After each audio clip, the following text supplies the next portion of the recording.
वेदों और उपनिषद में इस बात का जिक्र है कि जब सूर्य कन्या राशि में हो तब पितरों के लिए श्राद्ध करना चाहिए। इस वक्त किए श्राद्ध से पितृ लंबे समय तक दीर्घित हो जाते हैं। कन्या राशि में सूर्य होने से इस पक्ष को कन्यागत कहा गया है। धीरे धीरे इसे ही कानागत कहा जाने लगा। गृहस्थों में यह भी बताया है कि इस दौरान सूर्य को अर्घ्य देने से पितृ सुख होते हैं। सूर्य पूजा आश्विन महीने में सूर्य का कन्या राशि में रहते हुए दिखाया गया है। अर्घ्य पितरों को दीर्घित करता है। सूर्य भगवान विष्णु का ही अंश है, इसलिए उन्हें सूर्य नारायण कहा गया है। यह ही प्रत्यक्ष देवता है, इसलिए इंदिरा एकादशी पर उगते हुए सूरज को जल चढ़ाने के बाद पितरों की दीर्घित के लिए प्रार्थना करना चाहिए। ऐसा करने से पितर संतोष होता है। पीपल पूजा आश्विन महीने की एकादशी पर पीपल की पूजा का भी खास नियम है। इस दिन सुबह जल्दी उठकर पानी में गंगा जल, काचा दूध और तिल मिलाकर पीपल को चढ़ाना चाहिए। ऐसे करने से पितृ दीर्घित हो जाते हैं, साथ ही भगवान विष्णु की कृपा मिलती है। ऐसे करें पितरों के लिए विशेष पूजा एकादशी तिथि पर श्राद्ध और तर्पण करने का विधान गृहस्थों में बताया गया है।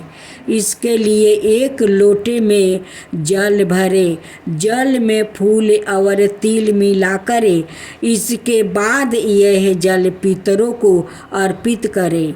जल अर्पित करने के लिए जल हथेली में लेकर अंगूठे की और चढ़ाए, कंडा जलाकर उस पर गुड़ घी डालकर धूप अर्पित करे, पितरों का ध्यान करे। पितृ पक्ष बाहु रूप में आते हैं। पितर माना जाता है कि पितृ पक्ष के दौरान पितरों स्वर्ग लोक, यमलोक, पितृलोक, देवलोक, चंद्रलोक और अन्य लोकों से सुरक्षा में बाहु शरीर धारण कर धरती पर आते हैं। वो देखते हैं कि उनका श्राद्ध भाव से किया जा रहा है या नहीं।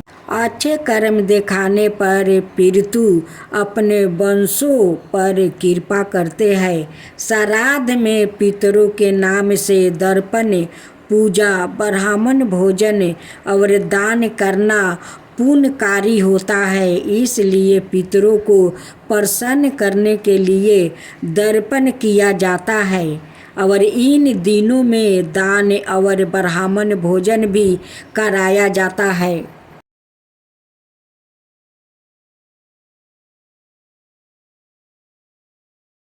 वर्ष 2021 में 2 अक्टूबर शनिवार को इंदिरा एकादशी को मनाई जा रही है।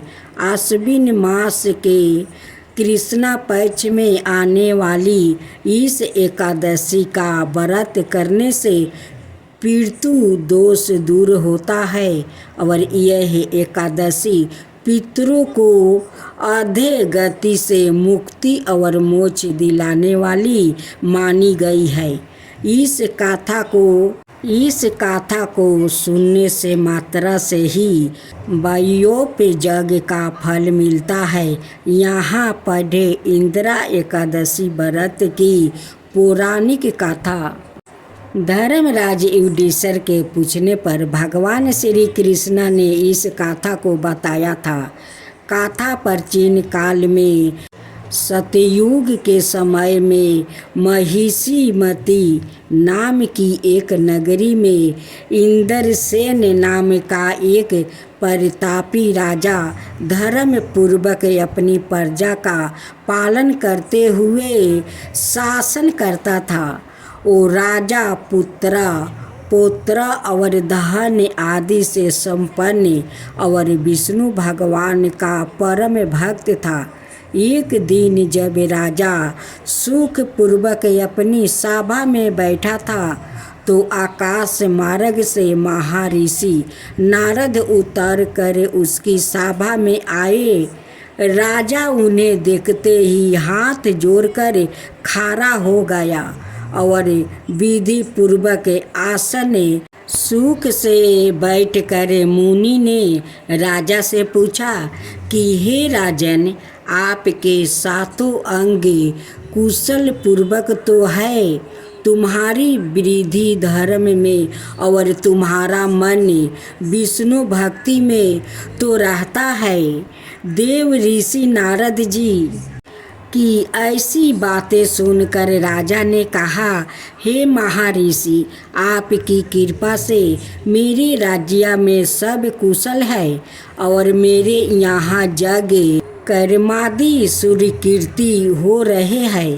आप कृपा करके आपने आगमन का कारण कहिए। तब ऋषि कहने लगे कि हे राजन, आप आश्चर्य देने वाले मेरे वचनों को सुनो। मैं एक समय ब्रह्मलोक से यमलोक को गया था। वहाँ श्रद्धा पूर्वक यमराज से पूजित होकर मैंने धर्मशील और सत्यवान धर्मराज की प्रशंसा की। उसी यमराज की सभा में महान ज्ञानी और धर्मात्मा तुम्हारे पिता को एकादशी का व्रत भंग होने के कारण देखा, संदेशा दिया, सो मैं तुम्हें कहता हूँ। उन्होंने कहा कि पूर्व जन्म में कोई विघ्न हो जाने के कारण मैं यमराज का निकट रह रहा हूँ। सो हे पुत्रा, यदि तुम आश्विन कृष्णा इंदिरा एकादशी का व्रत मेरे नियमित करो तो मुझे स्वर्ग की प्राप्ति हो सकती है। इतना सुनकर राजा कहने लगा कि हे महर्षि, आप इस व्रत की विधि मुझसे कहिए। नारद जी कहने लगे, आश्विन माह की कृष्णा पक्ष की दशमी का दिन प्रात काल श्रद्धा पूर्वक स्नादि से निमृत होकर पूर्ण दोपहर को नदी आदि में जाकर स्नान करे, फिर श्रद्धा पूर्वक पितरों का श्राद्ध करे और एक बार भोजन करे।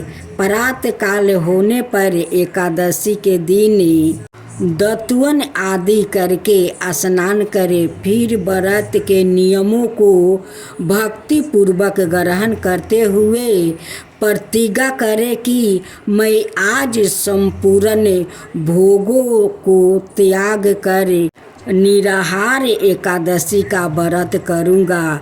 हे अच्युत, हे पिंडरीकच्छ, मैं आपकी शरण हूँ, आप मेरी रक्षा कीजिए। इस प्रकार नियम पूर्वक शालिग्राम की मूर्ति के आगे विधि पूर्वक श्राद्ध करके योग ब्राह्मणों को फलाहार का भोजन कराए और दक्षिणा दे। पितरों के श्राद्ध से जो बच जाएगा उसको सुंघा कर गऊ को दे दो और धूप दीप गंध पुष्प नैवेद्य आदि सब समग्रही से ऋषिकेश भगवान का पूजन करो। रात में भगवान का निकट जागरण करो। इसके पश्चात द्वादशी के दिन प्रातः काल होने पर भगवान का पूजन करे। ब्राह्मणों को भोजन करवा करवाए। भाई बंधुओं, स्त्री और पुत्रा सहित आप भी मनो होकर भोजन करें। नारद जी कहने लगे कि हे राजन, इस विधि से यदि तुम अलसाए रहित होकर इस एकादशी का व्रत करोगे, तुम्हारा पिता अवश्य ही स्वर्ग लोक को जाएंगे। इतना कहकर नारद जी अंतर्ध्यान हो गया।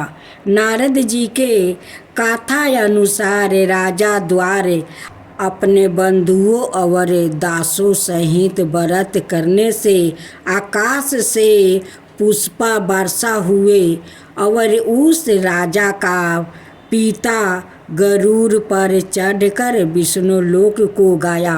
राजा इंद्रसेन भी एकादशी के व्रत का प्रभाव से निष्कंटक राज्य करके अंत में अपने पुत्र को सिंहासन पर बैठाकर स्वर्ग लोक को गया। हे युधिष्ठिर, यह इंदिरा एकादशी का व्रत का महात्म्य मैंने तुमसे कहा है। इसके पढ़ने और सुनने से मनुष्य सब पापों से छूट जाता है और सब प्रकार का भोग को भोग कर वैकुंठ को प्राप्ति होता है। इतना ही नहीं, इस व्रत से पितृ दोष दूर होता है और पितृ दोष से भी मुक्ति भी मिलती है और पितरों को मोक्ष की प्राप्ति होती है।